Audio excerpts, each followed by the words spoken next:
កាលពីថ្ងៃមុនខ្ញុំបានបង្ហាញពីម្សៅបង្គាហើយក៏មានបងប្អូនគាត់សនំពោឲ្យខ្ញុំធ្វើវីដេអូពេញពីរបៀបធ្វើម្សៅបង្គាឲ្យគាត់មើលផងតែថ្ងៃនេះក៏មកតាមសនំពោរបស់បងប្អូនហើយវីដេអូនេះបងប្អូនមើលចប់បងប្អូននឹងចេះទាំងពីរមុខខ្ញុំធ្វើបង្គាក្រៀមផងនិងធ្វើម្សៅបង្គាផងពុនដំបូងយើងដាំទឹកឲ្យពុះបងប្អូនហើយខ្ញុំដាក់ខ្ញីម្ដុំខ្ញីហ្នឹងយើងចិតជាចំណិតស្ដើងចឹងមកហើយខ្ញុំដាក់អំបិល2ស្លាបព្រាបាយចំពោះបង្គា2គីឡូបងប្អូនតែបង្គានេះ2គីឡូលេខតិចតួចដូចថា2គីឡូ1ខាំឬ2ខាំអីហ្នឹងឯងបងប្អូនហើយខ្ញុំកូរអំបិលហ្នឹងឲ្យលាយនឹងទឹកសិនទៅបានខ្ញុំចាក់បង្គាចូលបង្គានេះវារាងច្រើនបន្តិចឆ្នាំងហ្នឹងវាដូចថាយ៉ាងតូចតិចខ្ញុំខ្ជិលដូរឆ្នាំងអញ្ចឹងណាហើយយើងចាក់បង្គាចូលហើយយើងក៏បិទភ្លើងត្រាំប្រហែលជា1មិនិតទេបងប្អូនកុំទុកយូរពេកយើងខ្លាចវាឆ្អិនជ្រុលណាព្រោះបង្គានេះវាឆ្អិនស្រាប់នេះបងប្អូនយើងទុករយៈពេល1មិនិតទៅយើងកូរឲ្យវាបាន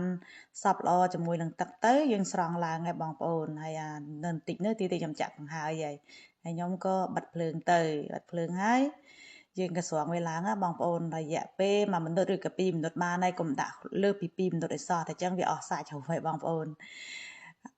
ហើយខ្ញុំក៏ស្រង់វាឡើងទៅយើងស្រង់ទាំងខ្ញីទាំងអីទាំងអស់បងប្អូននិយាយទៅបង្គាទាំងមូលនេះយើងអត់បោះចោលកន្លែងណាទេផ្នែកខ្លួនវាគឺយើងយកមកធ្វើហេប៊ីឬក៏បង្គាក្រៀម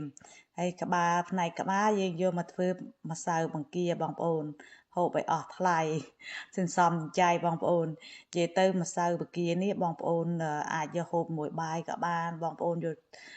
ឆាដាក់ម្សៅបង្គាហ្នឹងក៏បានឬស្លទឹកស្លស៊ុបសោមីអីបងប្អូនអាចដាក់បានទាំងអស់បន្ថែមរសជាតិចឹងណាហើយបងប្អូនអាចយកទៅជ្រលក់មួយ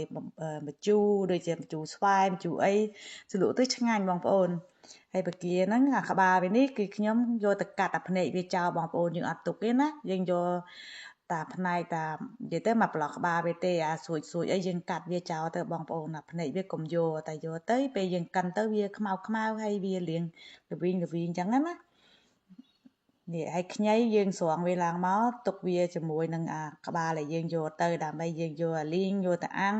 បន្ថែមក្លិនបន្ថែមរសជាតិអញ្ចឹងណាបងប្អូនហើយខ្ញុំក៏ដាក់ខ្ទះវានេះយើងកាត់ហើយដល់ប៉ានេះបងប្អូននេះផ្នែកយើងចោលណាយើងយកតែក្បាលទេក្បាលនេះចំពោះបង្គា2គីឡូហ្នឹងឯងបងប្អូនហើយខ្ញុំក៏លាយអំបិល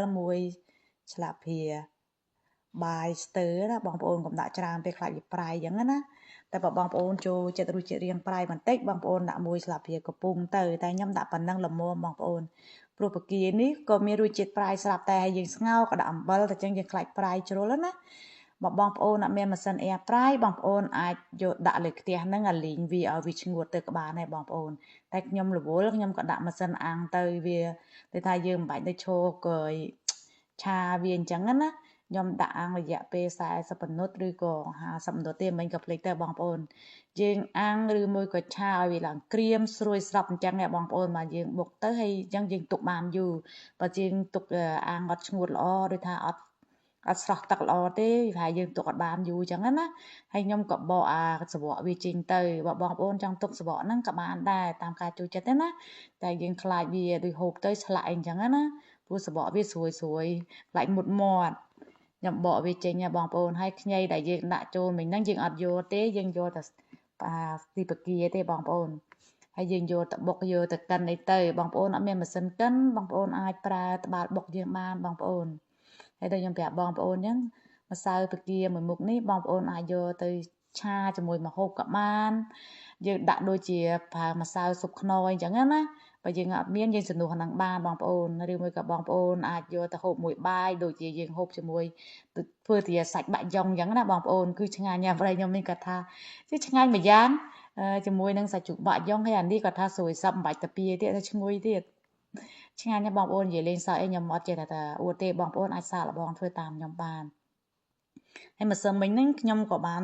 ធ្វើទឹកសឡនំបញ្ចុកនោះក៏ខ្ញុំប្រើម្សៅស៊ុបហ្នឹងដែរបងប្អូនហើយយើងអាចជ្រលក់មួយស្វាយចេះក៏បានដែរអូខេអរគុណបងប្អូនទាំងអស់គ្នាធានាថាឆ្ងាញ់បងប្អូនអាចសាកល្បងធ្វើបានបើបងប្អូនពេញចិត្តវីដេអូនេះបងប្អូន share ទុកមើលទៅណាតែវីដេអូថ្មីមកអាហ្នឹងបងប្អូនបាក់រកទៀតហើយអូខេអរគុណបងប្អូនទាំងអស់គ្នាអរគុណច្រើន